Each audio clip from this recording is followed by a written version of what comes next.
What is up, everybody? Welcome back to Golden Dice Podcast, episode number 52, the lost episode that is now being re-recorded. So yeah, here we are. With me tonight, I got Eldis and I got Scott. How are you guys doing tonight? Doing good. I almost just burped. You're almost just broke? Almost just burped. Almost just burped. Oh, you know, gotcha. you almost burped before we came on the air, then that made me need to burp. It was like yawning. It's like, yeah, yawning. Yeah. Hey, whatever works, you know? But I didn't because I'm a professional. I wouldn't go that far. Imagine if that was a thing, like passing on yawns. Just passing on various bodily functions. Just all of them. That Yeah, sounds it kind of is with vomiting, because there's like, if you see someone vomit, you're probably more likely to vomit. Yes. Definitely gets like, that feeling. Or like bleeding. I'm definitely more likely to bleed. To spout open blood vessels. I'd say there probably is a relative correlation there, because it's like, if you're bleeding, then maybe an event caused a lot of like... No, just looking at there was like a traumatic, like a bomb or something. Just looking at it's you. like You cut yourself on a knife, Scott. You know, just cooking, and then I start. And then I have a bloody nose. I'm like, oh, Scott, you gave it to me. Come on, good talk.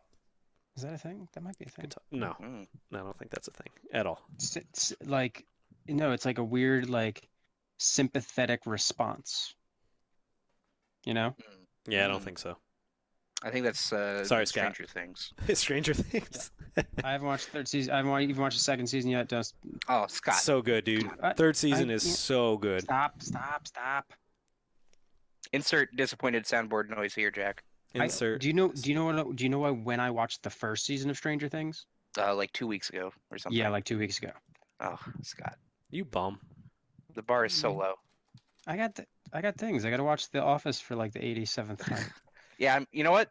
I know a lot of people are upset about it leaving Netflix, and yeah, yeah, sure, that's disappointing, but I think a lot of people out there need help, and this will open up them to watching new things or rewatching other shows that they forgot they loved because all they do is watch The Office. Well, here's what happens. One, all the other shows I love, they already took off Netflix. Two, if I'm doing something like, say, sorting my new cards, I don't want to put on Stranger Things because then I'm not going to pay attention to one of the two things that I'm doing. So I turn on The Office. I don't need to pay attention to it. I can probably quote the episode. Yeah, you could look up, jump into the joke, laugh, and then go back and still understand the joke. Yeah, I mean, I want to give Stranger Things its fair shake, and right now my TV time is card sorting time. Yeah. Right. And I would not say watch Stranger Things while doing something else. Of course, you want to give it full attention. I stayed up all night to watch season 1, so it was literally like 5 in the morning. I'm just like, all right, I just might as well watch it till the end. Yeah. All right. So what's this podcast? What are we? Stranger Things. Stranger Things. Netflix. No. So we can't even do that because Scott's ruining that. So we're gonna talk about the new trends in streaming services. Yeah, I almost said the Golden Stream podcast, and that sounds like a terrible euphemism for something that we don't do. No. Except for our Patreons. This is Eldis special. A family podcast. Yeah. Not allowed to curse, but apparently that's allowed. The $15 level gets you Shane's ASMR sessions where he eats chips and burps into the mic. Yeah. And I'll show you the Golden Stream. Did we decide, are we like PG or PG-13 rated? Because there are some swear words. I can say in either. We're PG. PG here. We're PG. I will. It's PG era, Scott. I'll look up the standards. Yeah, but like PG era versus PG rating. That's true. You can definitely get away with damn. Yeah. I mean, that's barely a curse anymore. It's barely a curse anymore. It's in the Bible. Yeah, probably is. I mean, they're just at the end of lakes. It's true. Yeah. All right, good talk. All right, so we'll dive in. We'll actually talk about whatever this podcast is supposed to be about, which is a little dice and card game called Star Wars Destiny. All right, so this past week, this past Friday, this is now Wednesday, that we're recording, a Spark of Hope dropped, so we've been able to get our cards, open up our packs. We've kind of had a chance to play with some cards. We'll get into talking a little bit kind of about some early contenders for decks, things that you want to be running, and if you're prepping for GenCon or testing for a competitive tournament, even at a local scene, whatever it might be. But before we get into that, I want to talk a little bit about just like what we're excited about from individual cards in the set. Some of our top legendaries, talk a little bit of draft, as Scott and I got a chance to draft yesterday with the set. And, yeah, so we'll go through, and so I want to ask you guys if you are. I mean, you guys have already opened your boxes, I believe, but we still do have a case tournament got the Saturday box. Yeah. Yeah, I have mine sitting here near me, mocking me. Yes, I have Brian's as well. It's awful. I'm just staring at 2 boxes. I'm just like, man.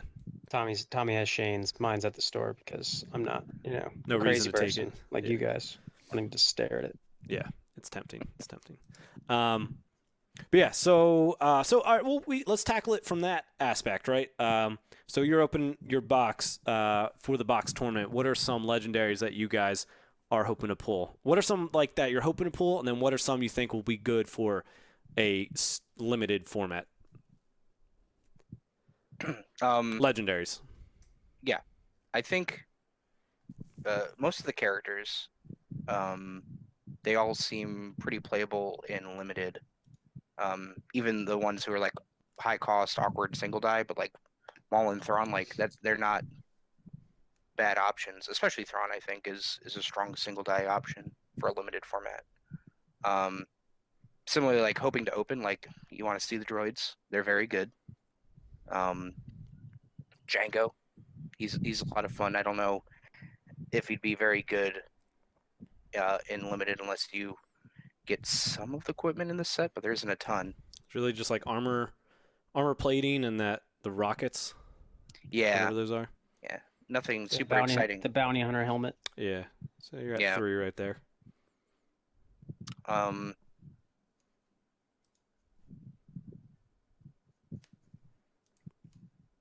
Yeah, the upgrades aren't awful. Admiral is real spicy. Yeah, Admiral seems like less exciting in limited, because like you think in standard you can probably have like a tuned deck to reset something. I mean, resetting vehicles kind of seems iffy right now, just because Desperate Measures is running around. But like if you're resetting a character in standard, like something like Palp or like Qui-Gon Jinn, or somewhere you can splash red into like a big little type deck. Yeah. But it's like this. It's like what am I gonna reset? Like maybe I mean. I don't even know. My single die character with Admiral and one other upgrade, I mean, you might double up on somebody. Oh yeah, I mean there's a chance you pull elite of something. But that's happened. I believe the past set when we did the box tournament, that happened to a number of people. Well, what was I don't know if you guys saw Mike Gem from Hyperloops. They did like the same thing. Mm-hmm. His team was 3PO, R2D2, Zuckuss with that plot with the faithful companions. Oh, that's. I was like, man, that's a tasty box. I'm gonna contradict Eldis here and say Thrawn is not someone I'd want to open up for this type of event, only because the events in this set are not very good. Like not all, like some of them are great, but then like overall, doing the draft event, there's not that many events because there's so many downgrades, and then a lot of the events are just not very good. Well, no, I like the idea of being able to pick what would probably be your opponent's best removal out of their deck with Thrawn. I suppose you could argue that there definitely isn't good. There's only going to be like one good removal, so you could definitely be crippling there. Yeah.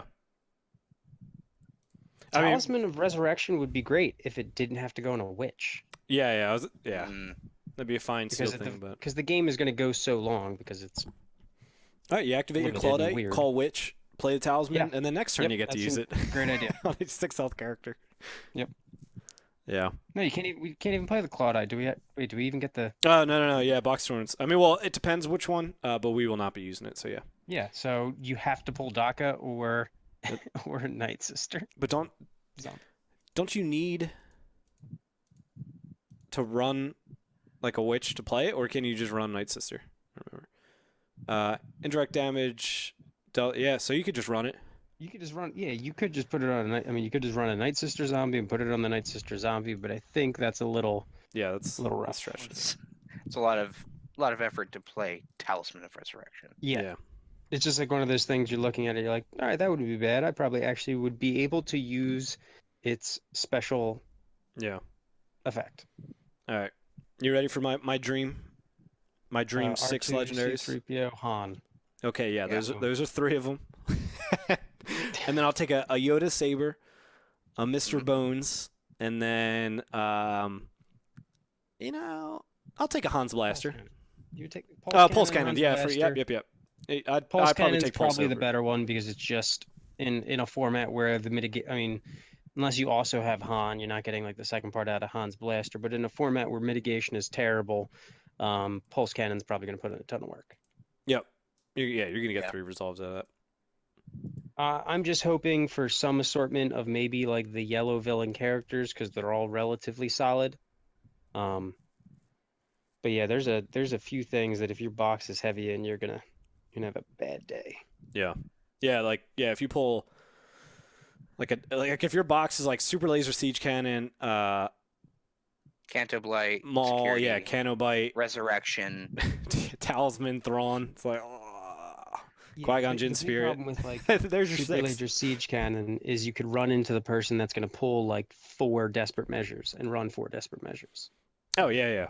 I mean, a few of those got past. I mean, we'll talk about our drafts in a little bit, but a few of those got past, and I actually got to. Somebody played like a sniper team. I think it was Eugene, and I got to blow it up, which was fine.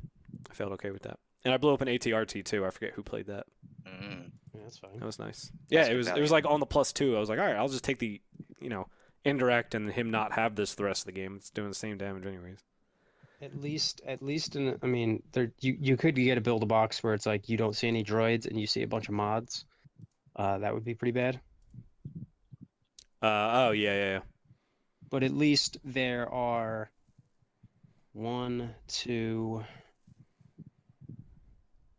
there's 4 droid characters, 5 droid characters.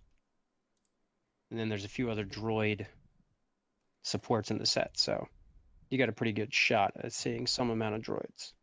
Who's it? Forlom, IG-88, Chopper, R2 and C3PO. R2 and 3PO. Yeah. Oh yeah, I was forgetting. Yeah, you'd think I'd remember those 2. Yeah, they're the easy to forget ones because they're the good ones. yeah. All right. And then personal pulls. What do you guys hope? What have you guys pulled so far? Are you still missing some play sets of certain things?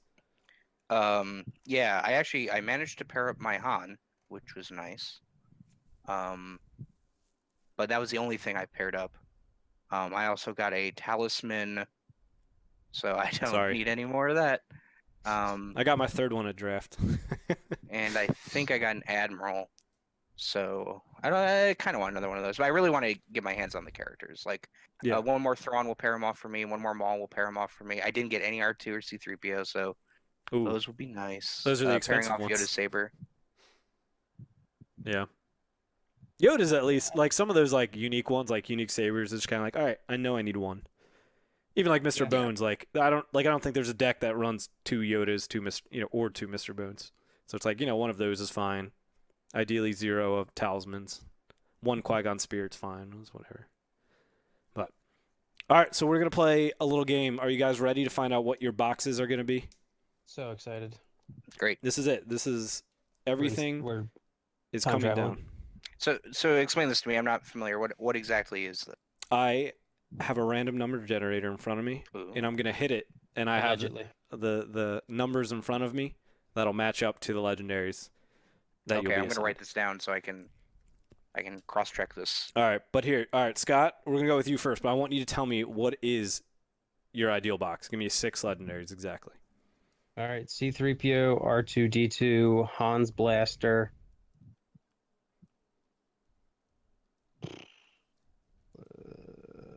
3 more. You're almost there. Halfway. I know. I'm trying to see if I'm trying to go with like what would I want to pull so I don't have to pull any other things. I guess Admiral, Holdo, and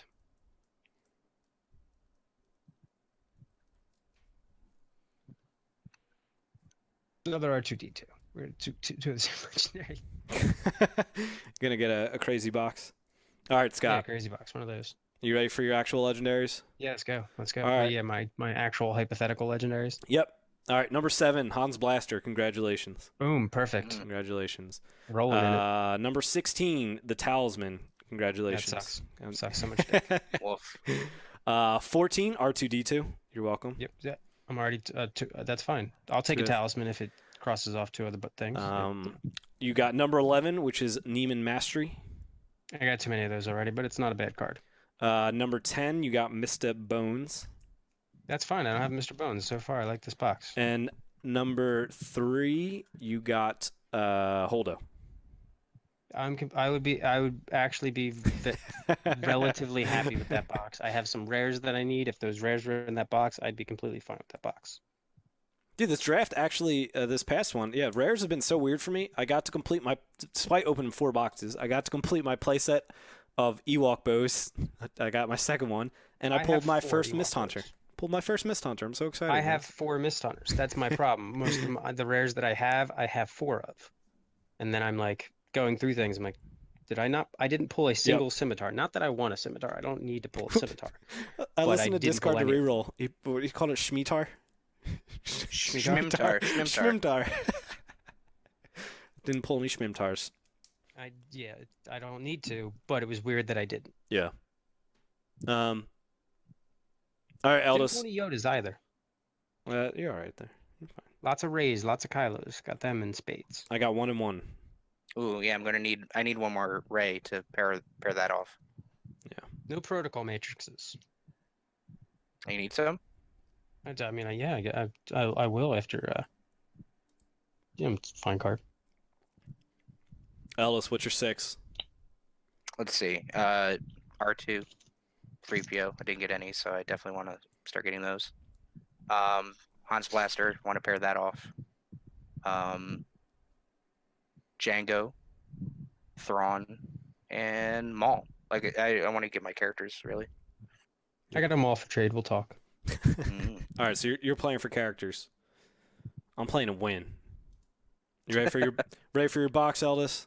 Yep, can't wait. All right. First one, number 13, which is Qui-Gon Jinn Spirit.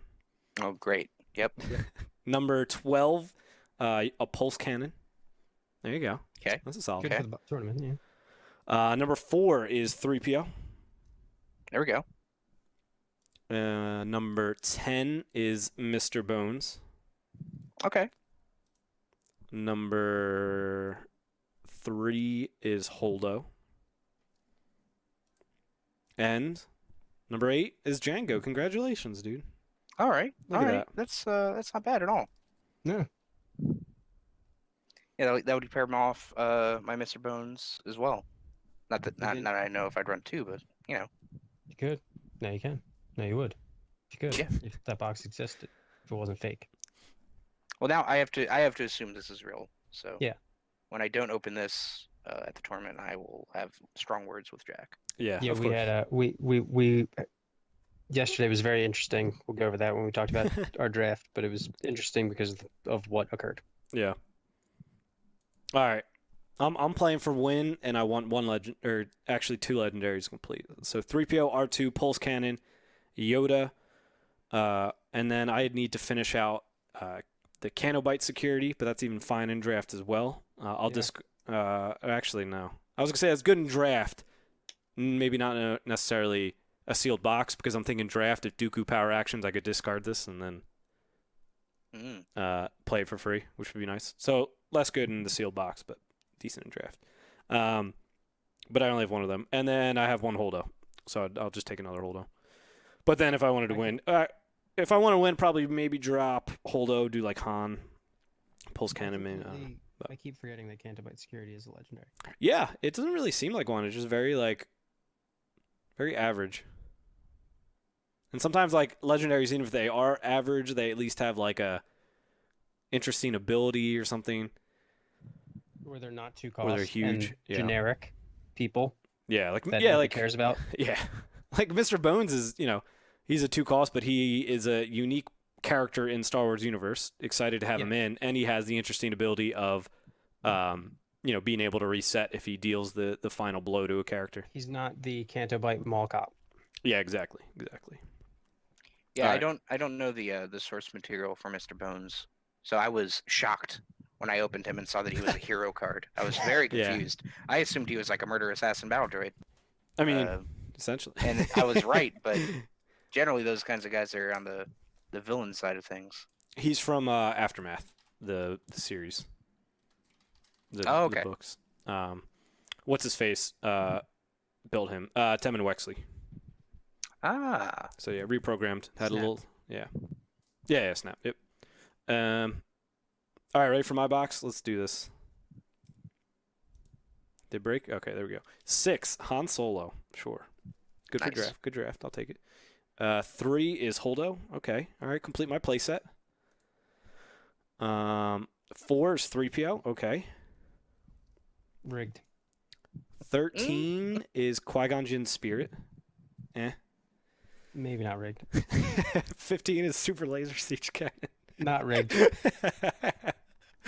and, Unrigged. And no, I got that already. Spin it again. End Talisman. Okay, yeah, that plummeted real Woof. quick. That started out. That skew went down very fast. What was it? It was like Han, Holdo, 3PO, and then Talisman, Siege Cannon, Qui-Gon. It was rigged, and then he realized he needed to like play it off, so he went the other way. Yeah, play it off. Yep. So I hope that's not my thing. That would be Apparently, sad face. as Eldis has decreed, that is what it is. That's what your box is going to be. That's what you have to visualize and succeed. I mean, at least in I the could failure. I could sell 3PO, or do a good trade for him. Something, he's worth a lot. You already got your 3POs? I do. Okay. I found one for cheap on eBay, so I grabbed it. It was like 25 or something. So I was like, I'll grab this. This seems like a good price for 3PO because I expect him to, because you need him and R2, they could creep up around 40, I would think. But Yeah. we'll see. All right, so so we're doing a box tournament this Saturday. That'll be a lot of fun. But let's jump into draft strategy. Scott, you and I got a chance to draft. What did you think of drafting Spark of Hope? That's my overarching feelings. It was a bit of a slog. There are a lot of it was just you open up 3 packs, and normally when you open up 3 packs, there's at least like 1 card in it that you want as far as the rares go. But in this case, it was like, all right, none of it was exciting. There's a lot of really weird events. There's a lot of things that require other things, so you can't necessarily make it work in draft. And there's a crap ton of downgrades. There are so many. Like, I think 3 of us had decks like half full of downgrades. Yeah, I drafted a bunch of blue and then ended up blue downgrades, which seemed fine, just to have to even mess with my opponent's stuff. But then I ended up running red yellow, so it didn't matter. My mitigation was all like Ewok traps and hexes. Mine was that bad red one. Gosh, what is that even called? Oh, Priority target. Yeah. I mean, maybe it's like fine, but it's like in draft, literally the battlefields are so like irrelevant. Yeah, that one's bad. So it was literally like, all right, Fenral power action. So that's literally all I used. I was using Perilous Escapade that was actually dealing a fair bit of damage. Indirect damage every time you play a downgrade, or the first time you play a downgrade each round. Oh, the plot from Allies of Necessity. Yeah, from Allies of Necessity. Yeah, that's a solid Fortunately, one. not going to be available for Build a Box. Nope. Yeah, I mean, I actually ended up being fine. So my team that I ran was Chief Chirpa, and I did get an Ewok too to bring a set aside with. So I did Chief Chirpa with Zuckuss and Fenral, and then I ran Allies of Necessity to make the team legal, which kind of felt bad, but I wanted to try it out. Like I could have ran, who did I? Bail Organa, and not had to do allies, but I just felt like Bail Organa, like not having damage sides in draft, I don't know, wasn't overly excited about it. And I felt like the right choice. Like I did fine. I ended up losing in the last round to come in second. I feel like if you pull a Chirpa, you'll probably be able to get an Ewok because nobody's going to want the Ewok except you. Well, John drafted one as well, a Chirpa. Well, did John pass over the Ewok? Yes, he opened it. It opened it. So the first 3 packs he had. That's understandable. Yeah, so it's like, do I really just take this Ewok to bring in and skip a dice card? That's like that's a hard thing to do. Oh, on top of having what's his face too, Zuckuss, I did draft the Mist Hunter, like I said earlier, and that was actually a pretty nice combo. And I had mean, two gauntlet rockets too, so that was nice. honestly, getting a free character that's going to deal some indirect damage in draft, might be better than a lot of the dice cards in the set. Um, it's tough. It was weird though. Like nobody really went for the Ewok, which was interesting. Um, like I feel like getting to 4 damage with some of these decks is like super easy, but some people were opting to go for the dice characters, which I kind of get. But then I'm getting 3 to 4 indirect out of a 4-point character. You should kill the Ewok. I mean, the only game I lost was the one against Eugene, and he killed the Ewok turn 1. Yeah, I feel like you should kill the Ewok. It's always the answer. Just kill the Ewoks.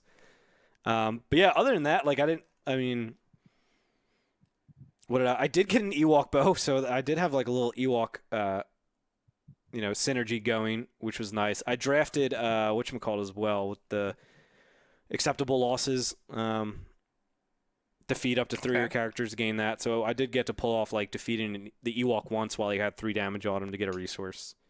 But yeah, other than that, it wasn't overly exciting in terms of like upgrades. I really did most of my stuff from the characters that I drafted. But yeah, if you also think I drafted, I ended up getting 3 characters with Bale who I didn't use. Mm-hmm. So of course I'm going to be short on the upgrades. But like half of them are just taking them, and it was like I don't care about any of this. I did end up with 2 gauntlet rockets though, which was nice. I guess nobody really wanted that. So that was nice to play on Zuckus to make him a little bit more. I would have taken them had I seen them because, I think my first draft in the one was, I don't even remember that bad. Yeah. I think I think one of the cards I had to take because I was like maybe I just need more dice. I had to take like Professor Huang. He's rough. He barely fits in standard in the now. So, I had an apprentice too. Did you have Kylo? I was never gonna get. Yeah, I got Kylo. Who had Ray? Somebody had Ray. Kylo's really good just because he's beefy. Yeah, he's the more damaged of the two, right? Like his specials deal 2 damage, whereas Ray's is 2 shields. So, but Kylo's Kylo's a solid pick right out of the box. Pete had an interesting deck. He had R2D2, Dooku, and Old Daka, and he did draft one of the Night Sister zombies. And then he he had 2 uncontrolled rage in his deck. Pretty sure he had like 2 or 3 hexes. I think he had a Chancellor's Edict. So he had all that going on, and and then he ran Astrogation as well. So he was just like milling. Well, I mean, he only beat me. Yes. Yeah. Well, the game against me was super close. It literally came down to him just not rolling discard that last round. We both milled ourselves, and on his like 3 dice that all have discard sides, he didn't hit it. I activated my Mist Hunter, rolled the discard, and then I just resolved it because I spotted Zuckus. The nice thing with R2 in draft is Dooku he's a 2/2. So his first side is a 2 melee, which is nice. Yeah, R2 certainly like interesting me in decks beyond 3PO2 of stuff where like you can just turn it to a 2 side. Yeah. Like something like R2 just run mono blue, R2 not Qui-Gon, Obi-Wan. Obi-Wan. Either 3 melee. I think I like the starter Obi-Wan like better than the Obi-2. I think he just has a better die all around. But the extra shield from every activation of Obi is certainly nice. I don't know. But either way, something like that interests me. And then like some of the blue upgrades are pretty solid too. A lot of them have 2 on the top. Like Qui-Gon's or Rey's, even Obi's. Once you get to the 3 cost, they start to become interesting. Yeah, but anyways. 3 cost stuff usually leads off with it too. Yeah. But yeah, so this set was kind of weird with the cards that were in it too. Like the events felt very like the removal felt very weird. Red actually felt like my favorite of the removal. Like I did get like a Rebel Assault in there. I got that one. Oh gosh, what's it called? Like Hull Breach or something like that, or shield? No, shields are down. Sorry. Choose a character has no shields. Remove one of its character dice. So that was a good one as well.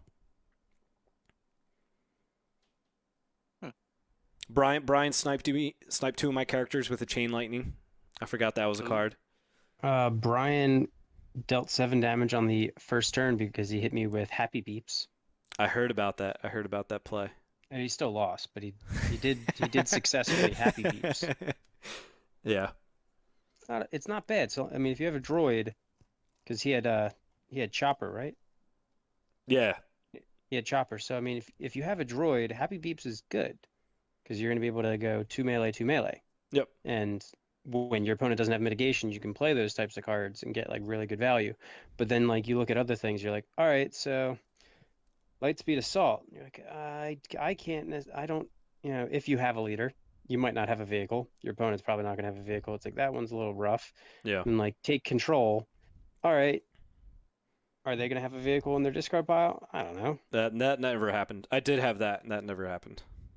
There's almost like no like vehicles, like really. I mean, there's a B-wing and there's a B-wing. There's the Mist Hunter. There's the super laser thing. IG. Is that a vehicle though? No, wait, it's artillery. Never mind. Yeah. Like it's very limited in what it can actually hit, and there's no vehicle. Like if this was Rivals, it could be more relevant because then everybody probably has the Fang Fighter in their deck. Yeah. But this just that didn't happen. Like you said, there's B-wing. There's the 2 villain ones, and the Shmeitar. The Shmeitar, yeah, Shmeitar. Yeah, it's really just the bounty hunter ships. ATRT. So there's like 4 or 5, I guess, but like and the TIE Fighter. Yeah, but the ATRT doesn't do anything if you don't have a trooper. Yes. So it's like, all right, if I'm not. I did have Fen Rao. If you took Fen Rao, yeah, then it's like, all right. But if you took other red things, and you're like, never mind. Yep. And you have to do it, and yeah, almost have to bait them into removing your other dice and not Fen Rao's, and then play that, and then roll it in because then and then you got like cards like cultural records. All right, what am I doing with that? Who was it? Eugene didn't have cultural records. He had what's he? Mastermind. Mastermind. And he named a sniper team and got that from my hand. He's like, that's the first time all day. I was like, yeah. I mean, red. You just call something from the starter deck or the draft kit because that's your best chance of actually getting something. That it's going to be there. That's at least the best way to utilize that. But yeah, you got stuff like. Those Separatist Embargo, Cultural Records, and Mastermind are all like, well, yeah, okay, I can't really do much with you. Yeah. So what do you think, Eldis? I want to hear from you first, actually, before Scott and I give our opinions. Without having played draft set, what do you think would be some good cards for people to draft? Like if you're headed into a just normal draft, what do you think some cards that would be high on your list to draft?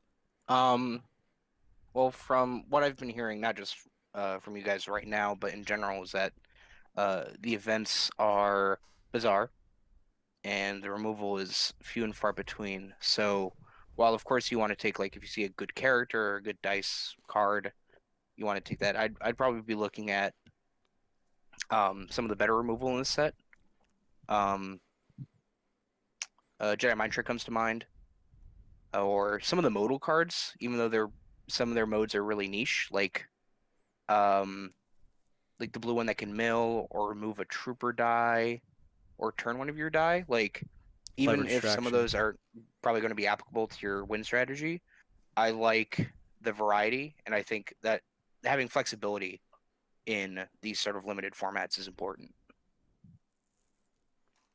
Yeah. So I would look at those modal cards that in constructed will probably not have most of those modes used, but I think in this limited format, like, oh hey, I can remove a trooper die or I can remove a scoundrel die. Great. Yeah. I think one pushback I would give would be Jedi Mind Trick you mentioned, because there's only one Jedi.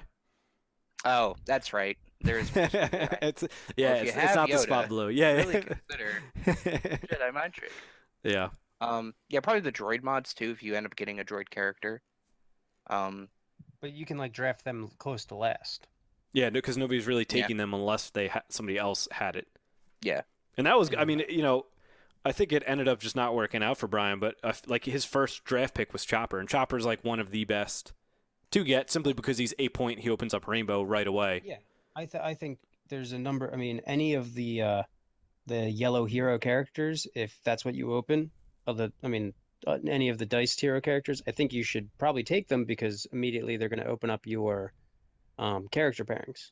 Well, yeah, only Wicket and Chopper I think in this set are 8 points. Well, 3PO is 8 as well. Han's 9. R2. And Han's 9, so I mean they're all in that general area. But 9 8 points. 8 opens up Rainbow. 9 doesn't because it's 11 9 makes 11 it easier though. for the blue and red in the draft kit. Wicket would obviously be super good because you're going to have a ton of traps. Yeah, especially the one net trap. I think is the one that you get to after attached characters is activated. You can discard it to remove one of their character upgrade dice. That one's showing solid. damage. Yeah. Yeah, showing damage, which is almost like a worse suppressive, because it has to show damage. But recycling that with Wicket, it's interesting. If you can recur that, and then the battlefield, the Night Sister lair, that's a common. Yeah. So it wouldn't be that. It wouldn't. I mean, it wouldn't I drafted cost you it, anything. and I saw at least two other people with it. So that wouldn't be like the weirdest thing to have. And if you can play a net trap every round for free, that's pretty easy to win matchup. Yeah. Yeah. You're removing a die every round for free in a set where they're going to have 4 to 5 dice, half of which aren't going to do anything in any given round. Yeah, definitely. Scott, so I mean, you just expanded on a little bit, but would there be anything you add? Somebody going in a draft, something that you would just be like, if you pull this, you're going to slam this down right away? I mean, Mist Hunter's super solid because it's 2 costs for pretty solid dice in this format. That's one I would say should be valued fairly highly, just because it's very you can put it out right away. You don't need to get that extra resource. It's going to deal solid damage the entire time. Mr. Bones would also be in that kind of same area. Yeah. Just Cantobite Security, kind of the same thing. I'm looking. The Mining Guild tie is weaker. That one's less so. That Disruptor Pistol. That's going to be pretty relevant. All those are just stuff they can be tough to. This set doesn't have much in the way of ways to generate resources. Yep.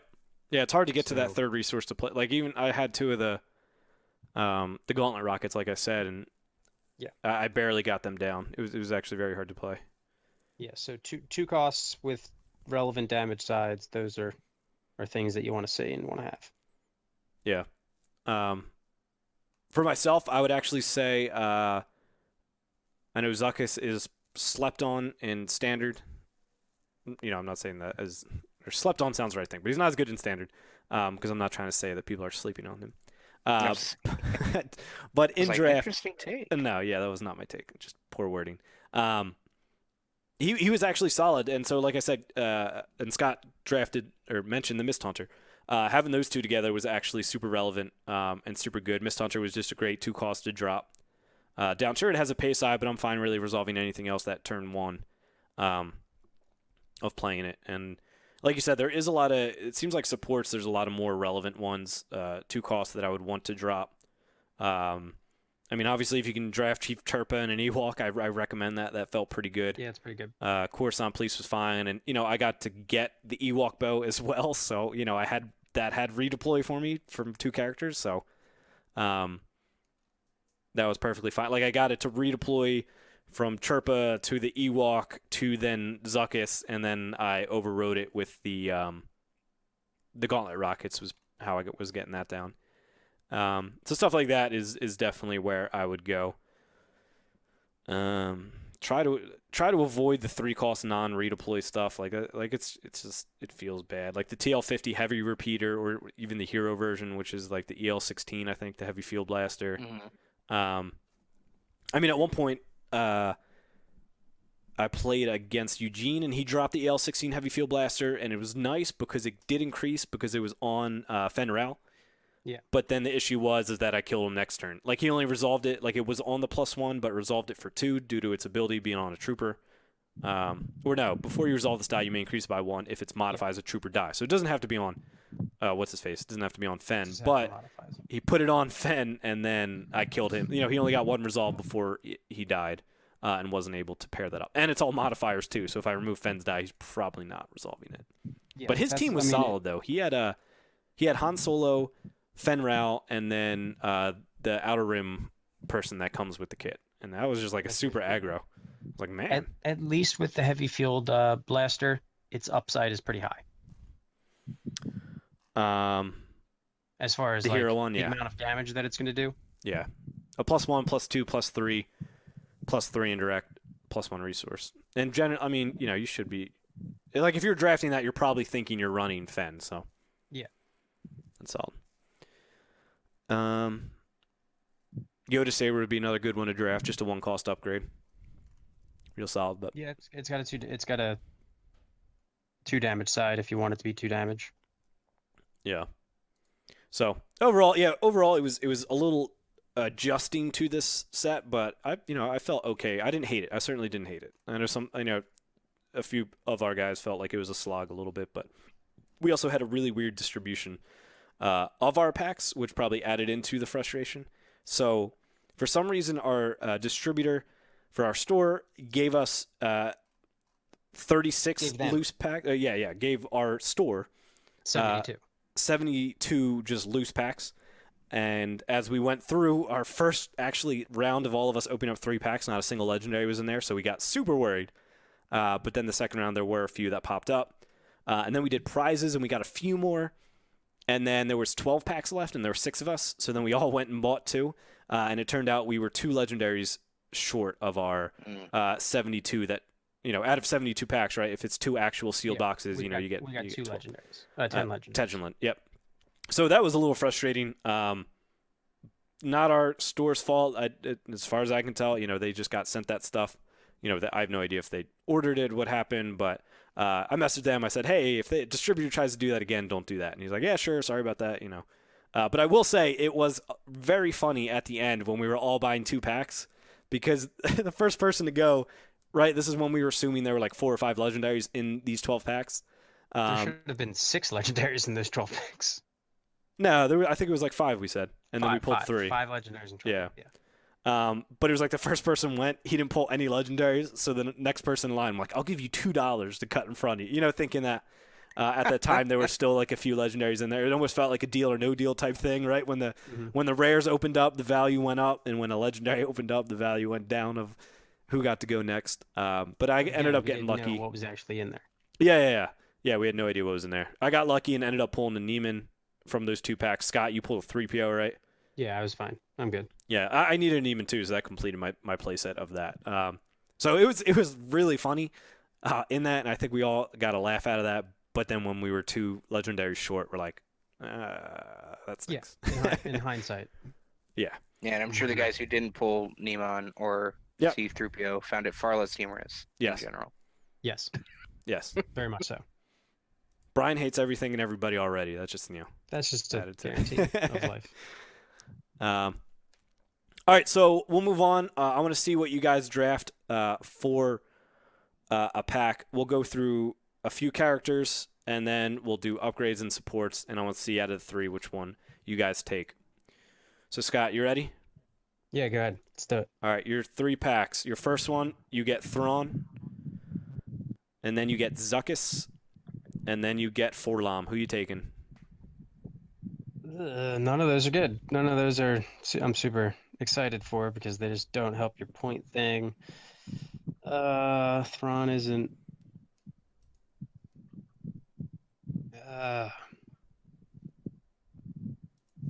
Probably Zuckuss, honestly. Yeah, I'd agree with that. Especially after playing with Zuckuss, I thought he was fine. Forlom is just a little awkward as far as his points go. I mean, he's definitely like the better character, but he's 2 more points, which is tough. Mm-hmm. I mean, you could at that point you could do like an ally as a necessity, type thing. Like if you run the Outer Rim, and then no, you'd still be all weird. Never mind. Yeah, I tried, but I agree with that pick that you had. All right, Eldis, you ready to see your 3 packs? See what you draft? All right. All right. let's see here. 15. You got a Mud Trooper. Okay. Chief Chirpa. Okay. And 3PO. Wow. All right, let's assume. So, let's assume that's a snake draft at the end. Yeah. In terms of legendaries, I mean, I still think 3PO is the right choice, but in terms of collection wise, let's assume it's a snake draft at the end. Yeah. So I would take C-3PO unless, in my packs I also saw, if I saw like 2 Ewoks, I would strongly consider taking Chirpa over 3PO. Because I would feel decently about getting at least one of them, if not both, by the end. Yeah, And I'd be okay with that. It's tough because then if people see you having Chirpa, somebody's got to hate draft that, right? Maybe. I mean, yeah, if they're hate drafting Ewoks, then that doesn't put me in a terrible position either. Because then they're stuck with Ewoks, and I mean, you got I to can think take other cards. if it's 6 of you drafting, Number it only 4 needs to and 5. move 5 times. Yeah. So, I mean, if someone's having to hate draft, so you got the first 2 people might be out of the dice cards he pulled, the first 2 people are definitely taking dice cards. Yep. And then you got 3 other people that would have to, out of those 3 packs, want to hate draft a card in a set with not much mitigation. But So, maybe you that's gotta- just like, I don't care. My mitigation sucks anyways. I don't want that guy to have an Ewok. Yeah. I'm not saying that's the right choice. Yeah, I feel Just like interesting. I mean, Mud Trooper would be a great pick too, just because it opens up. Yeah. Yeah, And it's a solid. He's solid for the points for sure in the limited format. Yeah, 8 points, 8 health, first order Stormtrooper die, and he gets the reroll in there. Yep, that'd be great. All right. Are any of the I don't remember if are any of the draft characters leaders? Is he a Dooku leader? Or is he just Sith? Let's find out. Dooku is I have the ability to find this out. Sith leader. There we go. So that's not bad. We have the ability to. Yeah. Yeah. So there you go. I mean, you could go Mud Trooper, Fen, Dooku. Yep. There you go. Yeah. But no, I'd take 3PO. Barring yeah. any other strange circumstance. I definitely think you would want to take a droid if you can get a droid, because then you get a lot more cards in the set that open up to you. Yep. Yeah. All right. What are your 3, Jack? Huh? Let's see. All right. 14. Maul, Mud Trooper, and Han. I'll take Han. Mhm. Yeah. You guys? Your packs are way better than mine. Hey man, get good. Get good at opening packs, dude. Yeah. Get good at opening fake packs. Yeah. Come on. All right, Scott. You ready for your upgrades? Yeah. Go ahead. All right. Number 20 is it TI-50 or TL-50, whatever it is. The villain. The villain cost. one. Yep. Yeah, TL-50. That's good. That's good. Number 8, the grappling arm, and number 5, the EL-16 heavy field blaster. So you got both 3 of the cost blasters on the hero and villain side. I'm taking the villain one because it's not all modifiers. Yeah. I mean, yeah. All right, Eldis. It's just going to not bone me. Yeah. Yeah. And what's the power action of that if it's like on a villain character? If it's on a trooper, if it's on you a can trooper, turn it to any any side, and one of its sides allows it to deal an indirect and reroll, which is much better and limited because you just don't have that many ways to do damage. Yeah, reminds me of the heavy blaster in Rivals, which I liked. That's fine. That was like deal 2 or deal 1 and then reroll it. Yeah. It was nice. All right, Eldis. 13, you got Nemon Mastery. Mm-hmm. You got the recovered Sith saber, and you got Yoda saber. All blue. Yeah, all upgrades. blue. I don't remember exactly what the recovered Sith saber does. Is that the one when it's put on a Sith it can eat a shield? So if you play Deals it, some removes damage. a shield. If it's played on the Sith, you remove 2 shields from a character. Okay.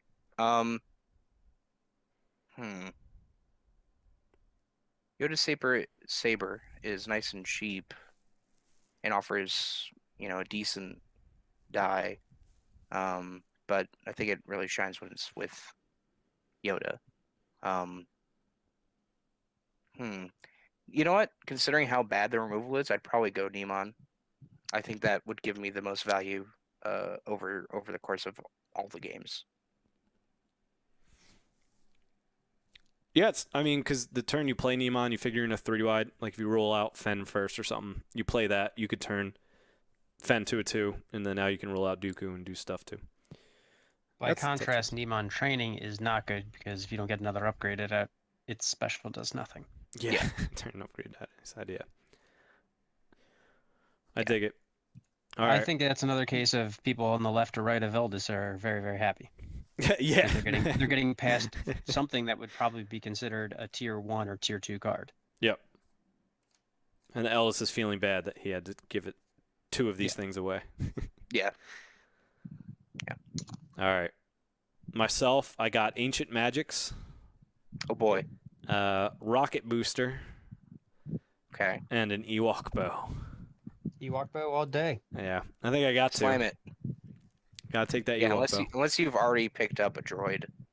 Like, if you've already picked up Chopper, then yeah, you're going to take that boost. Yeah. Otherwise. Rocket Booster's got pretty solid, especially like paying 1 on Chopper.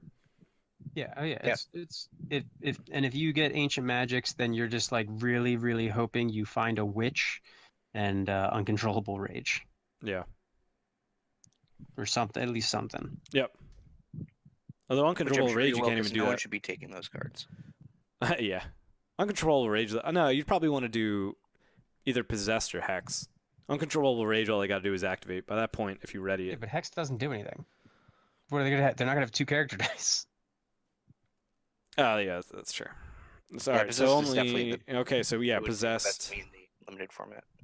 Yeah. All reading any of them are awful. Yeah, it's actually... Because I would actually still say Uncontrollable Rage would probably be the only one that you could maybe get 2 effects out of. Yeah. Because Hexed and Possessed, the dice are going to be gone. Yeah, maybe if somebody's sleeping and doesn't activate their character. Okay. All right, Scott, let's check out supports. This is the last one. All right, you got the Mining Guild TIE Fighter. Okay. Ooh, I didn't lower the value. Okay, Mining Guild TIE Fighter, the Shemitah, and the Coruscant Police. I might take the Coruscant Police. I gotta look at that real quick. The one with no blanks. When you play, remove a scoundrel die. Yeah, but that's not overly relevant. 1 range, 2 indirect, 1 shield, 1 shield resource. I'm taking the Coruscant Police. At least it's... I don't have to discard things to re-roll it. Mining Guild tie is meh. Shemitah is meh. Yep. I mean, you're taking away the disrupt and the blank, adding another range side, and adding 2 single shields. Yeah. Yeah, I think that's an all-around upgrade. Yeah, the Shemitah, maybe that 2 indirect side was a 3 indirect side. Maybe, I don't know. I don't think I'm ever going to be able to pronounce Shemitah right again. I'm just saying. I don't think there's any way. Just a type of sword, man. Shemitah. Scimitar. Who knows? All right, Ellis. You ready? Yep. All right, you got the ATRT. Boom. Professor Huang. And Chief Chirp's Hut. Oh, man. Oh, man. Making Ewoks? Rest in... This is the only time that I'd take people Professor, on the left or right of Eldis are not upset. Yeah. Or happy. Yeah, I think I'd be taking that ATRT. Yeah, I guess it depends how the team's shaping out. If not that, I guess I wouldn't hate the Professor. He's not great, but... I don't know. At least Chief Chirp's Hut costs 2.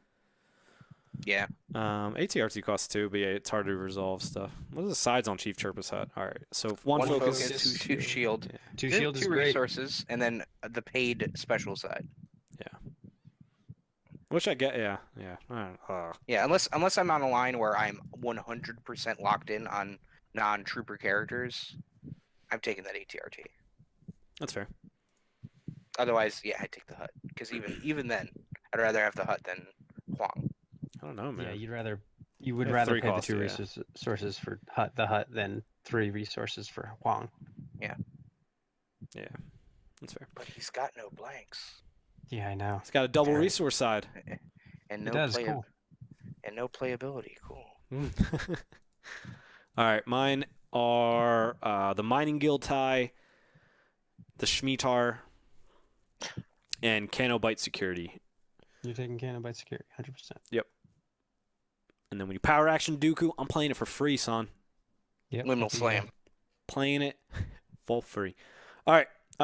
So any other thoughts on draft? I figured we could do the game, get a little insight in comparing things so people could understand some of our decisions. But any other thoughts that you guys have on draft before we just get into Spark of Hope as a whole? You're probably going to time, at least once or twice. So yeah, make sure you prepare for time. Yes, I actually had to make sure I was hitting the thing every time. The timer. Casual draft day, you're not putting the time. You need a timer. Yep. We'll say this: the battlefields available in the set are pretty good.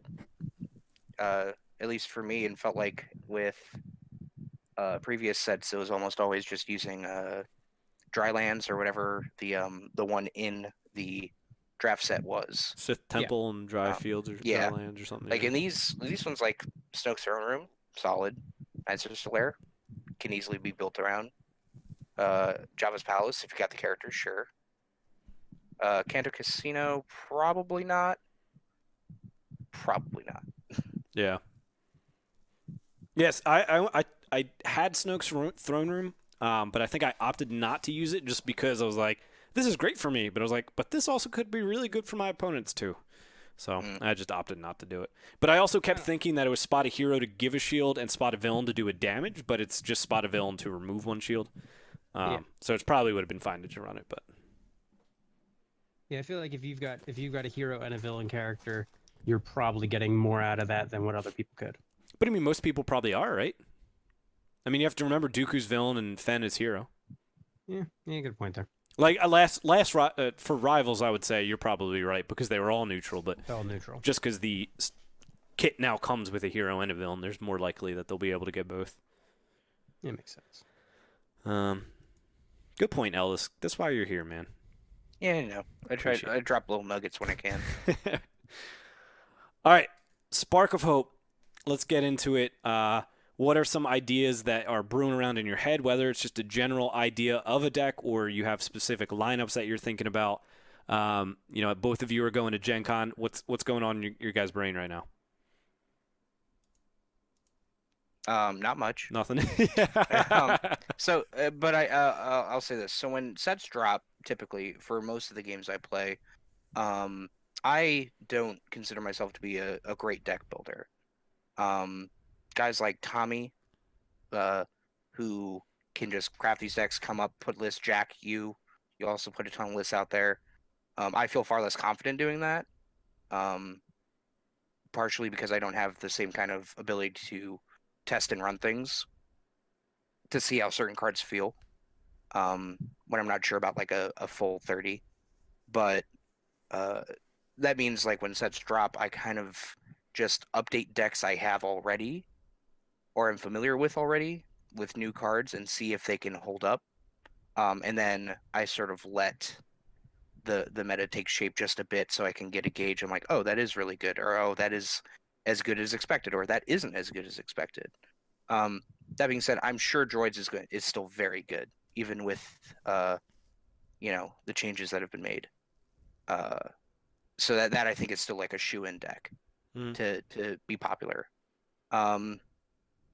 But if you'd asked me before the set dropped if Ewoks were going to be legitimate, I would have said probably not. You non-believers. But testing has borne out that opinion is probably wrong.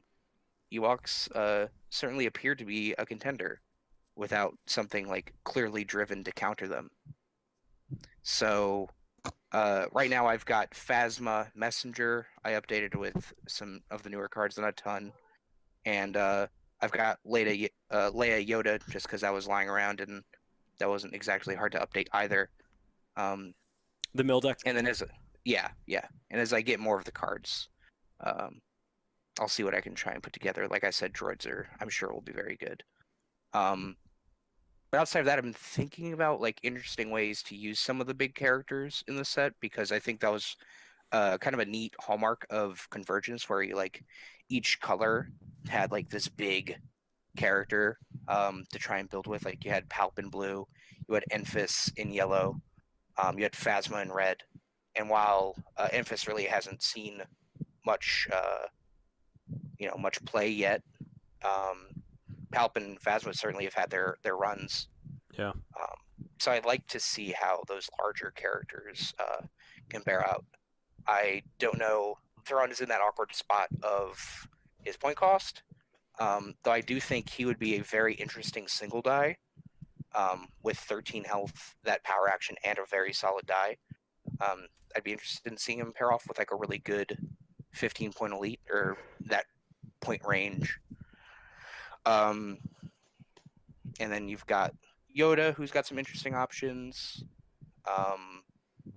Even to, I think, maybe a less extent IG-88. I don't know if you'll be able to run enough bounties to make his power action great, or if you don't even have to, if you can just run a few and like just pop it off against like 2 characters, and if that's still good. I'm not sure. Django seems like he's a lot of fun. I love how he's costed. I think he's low cost, high potential, which I like, even though his die, at least his damage sides, don't wow me by any means. I like what he brings to the table. Maul, again, another big guy. Interested to see if he'll find a decent partner in the meta. So yeah, those are kind of like my initial takes. Get them while they're hot. Get them while they're hot, or lukewarm. Lukewarm, tepid. Yeah, I mean, I think some of that makes sense. I think the scariest for me of the ones you mentioned, in terms of just being gone, is Phasma. I struggle to see where she fits in a world of Ewoks and a world of desperate measures. Yeah, for sure. Because she's not playing any upgrades, right? I mean, Riot Shield, like you might play the Quicksilver, but that's even arguably cuttable in the deck because, to get max value from it, it's not an overly great die. It's probably better with the advanced training to get the best. You need to pay to roll Phasma in too. So even when I was running advanced training with the Quicksilver baton, I never enjoyed it. Like it was never like, oh man, this was a great play with the baton. I was like, oh, I got the 1 melee side and like 2 ranged on Phasma. Woo. Yeah, I think that's waiting for like a middle deck with a trooper leader who like with actually melee sides, right? I mean, Iden is a good character, obviously, but it's like it doesn't really matter. You're not gonna run Quicksilver with her. Yeah, I think she might actually be a really good partner for Django. Yeah, I mean, stuff like that. Iden interests me. She's always a character I come back to every set, simply because the issue with her is that she's just like super like solid. Like she's above most of the curve, but so behind on some of the other like broken stuff. Yeah. She's not cheating enough. Yeah, exactly. But like something for me, like even when Gideon Hask was spoiled, I was like, I wonder if there's just like a straight trooper aggro deck that can just really just punch somebody so hard. Because if you think about it, that if you're running Gideon Hask with Iden, that's essentially a 5-die deck, right? If you start with the battlefield, you can power action roll Idens back in, which is obviously a great die to do with.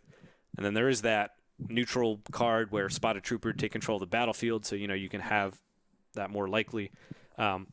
Just the worry is that with red, especially mono red villain, some of the best stuff to play is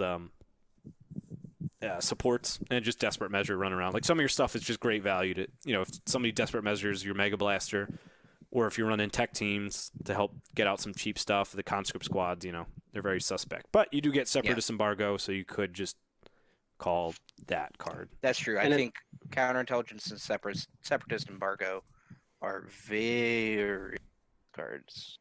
Yeah. And at least with Mega Blaster Troopers, because it can get you so much damage on the first turn it comes out, it's only really a problem if they desperate measures it the first turn it comes out. Yeah, before you roll, because if you're rolling the dice, the trooper dice stay in. Yeah, if Yeah, they have to do it right away. And then, like, if they leave it to the second round, even if they get it before you roll it in, it's still likely that now you've dealt enough damage where you're fine with the way the exchange rolled out. Like, you don't need Mega Yeah. Blasters doesn't need Yeah. 2 turns of time to start paying itself back. No. 2 rounds. Yeah, because you figure you're probably doing 3 to 4 damage, maybe taking a resource with it. That first turn, and then if they do that, they're now at even 4 indirect, and you're fine with the 4 resources that you paid I dealt for that. 7 damage and took a resource for 4 resources. You're like, all right, that's not the worst thing I've ever done. Yeah, and it's interesting too because Iden Haas, they give you 2 points to play with, right? So you could, like, if you're doing the support stuff, you could do Grand Design, draw extra cards. You could do the whatever it's called, the Taking Ground to get 2 extra points on a roll off. So you got it's interesting in having 2 stuff. Taking Ground probably seems like your good bet because you just you make sure you get to the battlefield. You run military camp, which means you stay ahead. Yep. And then you actually, because like you said, Iden's Dice would be really solid to roll that back in because it's got that 2 focus side. So it's like you resolve it once for 2 focus and then bring it back in. Yeah, and it lets you get off things like this deck is probably needing lots of resources, so guaranteeing even more so like fresh supplies, on turn 1 and stuff is super relevant. Yeah, you can. I mean, you're running a mono red deck, and you could still conceivably not have like bad resource issues because you could run both fresh supplies and logistics. Yep, that's interesting. But yeah, I mean that's like a offset, maybe local. We'll see how it does there, but certainly that was for some reason I don't know how we got off on it. Yeah, that's like Shane's up his alley, like an aggro.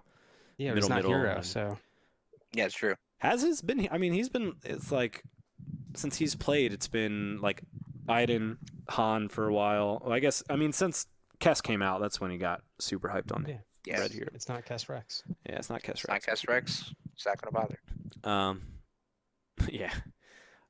In terms of like early rising decks, Eldis, you mentioned the droids. I think that's very much in the context. I love that Ewoks are now a thing. Some people got to witness that firsthand on stream last week against when I played against Brian. But it was funny because I was going back and reading stuff, and this isn't necessarily like I'm sure people take this as a shot at Your Destiny, but I want to credit them for the fact that they even do this. We take and like dip our toes into making bold claims a little bit by doing our top and bottoms. But they actually go through and rate every single card. And so credit to them for just putting themselves out there like that.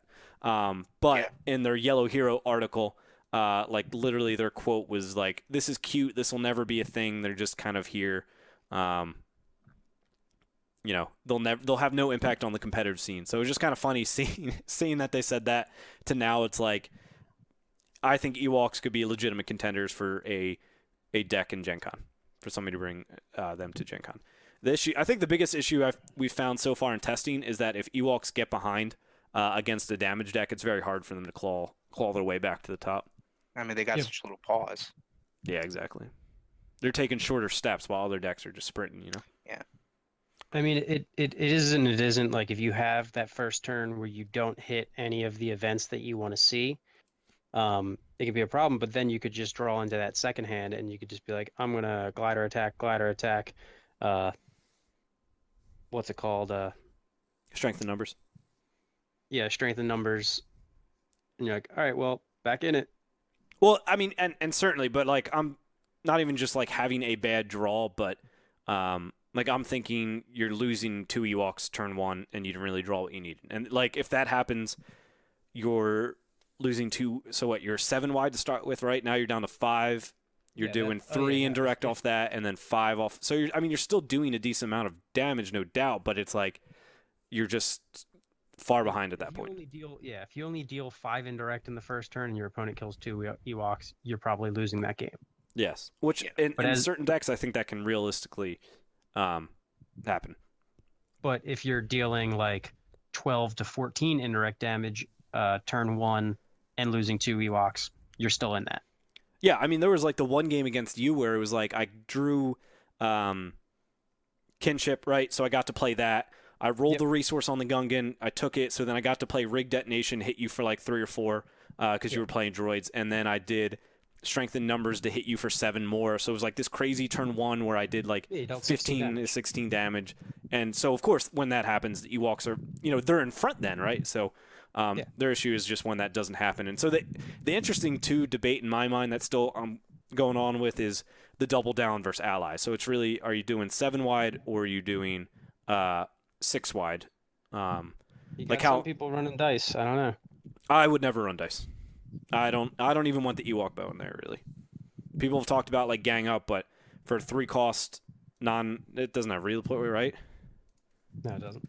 Like, I don't know. Who am I going to put like my highest health character is 7, and I get it. You could get diplomatic protection off, and you could run things like crash landing, honorable sacrifice to keep that specific character alive, but I don't know. That just seems bad. Like, yeah, and you're only like, if you think you have 7 characters, right? 6 yellow in the allies version.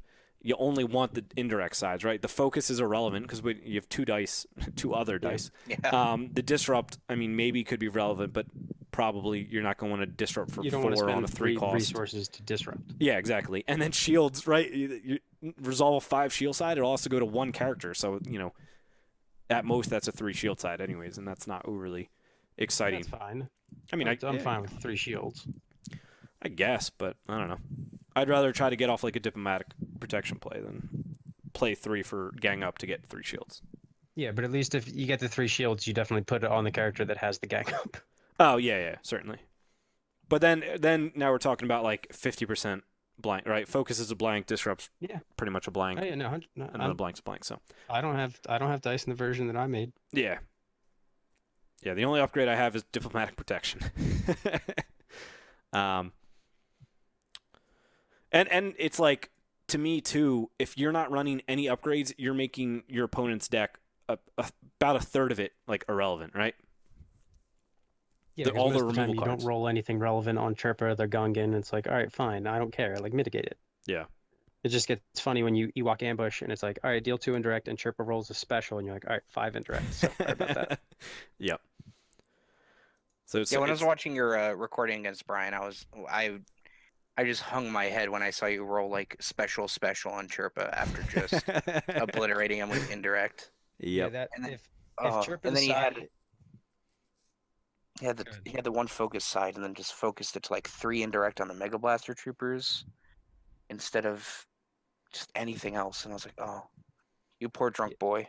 You really can't. You can't deal indirect into the Ewoks because they just will have full control over if anything dies. So the only time that something is going to die is when it's triggering diplomatic protection, and then you're behind the 8 ball. And yeah, it's the type of thing that, like, if Chirpa and the Gungan come to get some done, and you're just so happen to not have mitigation because maybe that's what you used to pitch to reroll, because normally it's not very relevant. It's gonna be like a turn 2. It's gonna be a 2-round game. Yeah, especially if you're 2 wide.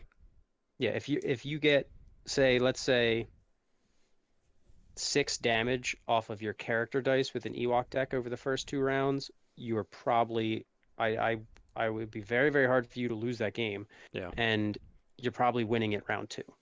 Yeah. Chief Sherpa's dice are like amazing in this deck. Like, the fact he's a 10-point character who brings a 4-point character with him, so you can almost look at him as a 6-point, right? A 6-point character with, in this deck, a 3 damage side. It's so good. So spicy. Yeah, the 3 damage side, it's just like you hit it and like... Yeah. Yep. So I really liked how it evolved in our group chat, though. Like, once we tested it, like Tommy got to play it. Because at first he's like, no, yeah, like, I get the point, but like, he's like, I definitely want to see it. And I'm definitely that way too, so it's not a slap at Tommy or anything. I'm probably the worst when it comes to that. When you guys do ideas, I'm just like the devil's advocate for everything. But it was funny seeing that go from that point to Tommy just being like, this is the dumbest thing in the entire game. It does get pretty dumb, especially when we're talking about, like, we're back to why are decks winning round 2. Yeah. And then especially when we're talking about why is a deck that doesn't use its dice winning round 2. Yeah. And some of those are like, some of those are actually like the game is over round 2. Other one like strictly over, and then other ones are like, all right, well you targeted, acquired my biggest character and got him before their dice went off, so the game is going to we're end going on to round 3, 3, but it but is yeah, there's no conceivable way you kill my 5-6 characters.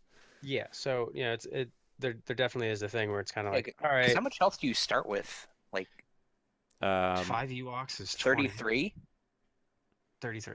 Jeez. And then if you get 1 diplomatic protection off, if you get it off your first character, that's 12. Which is likely because, I mean, depending on the deck, you have Honorable Sacrifice, Blaze of Glory, and Crash Landing to all like do something into that character. Minimum. Yeah. You could have more. There's more ways to kill your own people. Yep. Yeah.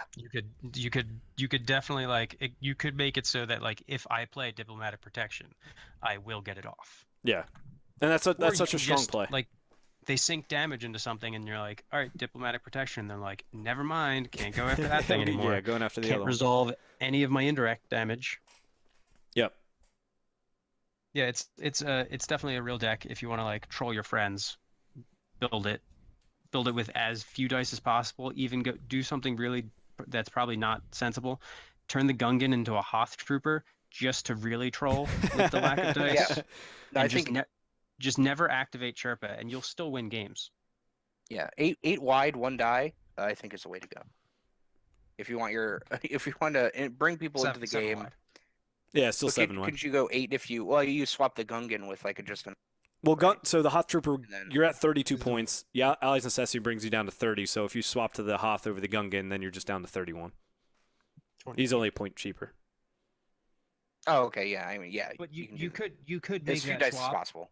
and it's not actually going to hurt the deck all that much. You're losing a health.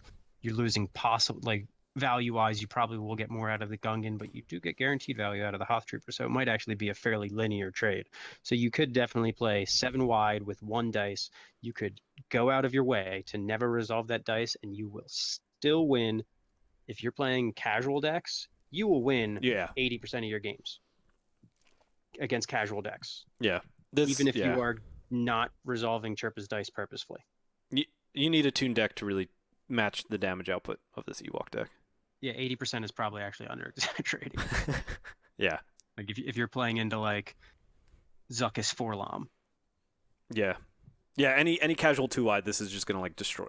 It's gonna be over round 2. Yeah. They just can stare into the lifeless doll eyes. See, it's a shame that we lost the actual episode 52 because I was hyping it up on the episode, and they didn't believe me. And then Brian met it in the field. Wait, so now you're saying things that we can't prove because it's lost. I mean, I have the recording. It's just all heavy breathing. But it's lost. I have it. I can take the sound clip. You should release that as like the Shane special. What were you doing? Breathe and eat into that the caused the heavy breathing while you're talking about Ewok. He's talking about Ewoks. Chief Chirpa's Hut gets me whipping out our Wampas and Chief Chirpa. Yeah, don't run Chief Chirpa's Hut in an Ewok deck. No. Yup. You're never gonna be able to pay for the special. You're never gonna want to. I mean, even if you can at some point because you got kinship off, you're not gonna want to do that. You're gonna want to play Rig Detonation, Strength through Numbers, Diplomatic Protection, Target Acquired. Like you're not making like. Or mitigation. Yeah. Easy pickings, blank, you could run. I'm actually debating going up to 2 hasties. I have 1 in mind currently, but going up to 2 is hilarious because then I can make sure I get Rig Detonation off. Because you don't actually need to remove a die. It's literally just give control of the battle. Do as much as a lot of times I don't have an issue getting Rig Detonation off because you don't start with the battlefield because they never take your battlefield. That's fair. And then you just never claim it. Yeah. A lot of the rounds ended with like pass. I'm like, all right. I like the idea of hasty though because I think people will start taking the shields because they'll learn that the damage output is terrifying. I don't think you can take the shields. Yeah, because every deck is playing Arena of Death with Ewoks, so it's like you could get the 2 one where shields. You deal damage for each of your defeated characters. Up to 3. So it's like they could just uncapped. Yeah, if it was uncapped, that'd be insane. This deck would be able to claim. Is that a power action or a claim? It's claim. I mean. But like it could get to a game where they could just double claim. Fast. Yeah, I mean if you get squad tactics or the Ewok ambush off, this can be, you can sneak ahead and claim. And you could do one of those games. It's almost like similar to Planetary Uprising, right? where you claim Yeah. and then they're within range of just, first action claim and they're dead. So it could be another like 6 damage swing that. Or, I mean, it doesn't even have to be first action claim. You could always just activate. It could be an Ewok and then a Yeah. thing because they got to deal damage. Yeah. So you have a fair bit of leeway. I'll say this: the Ewoks are actually suspiciously fast in the sense that they are often in a position to claim because they are not doing anything with their dice. They don't take as many actions as a lot of other decks. Yeah. Because they're not playing anything.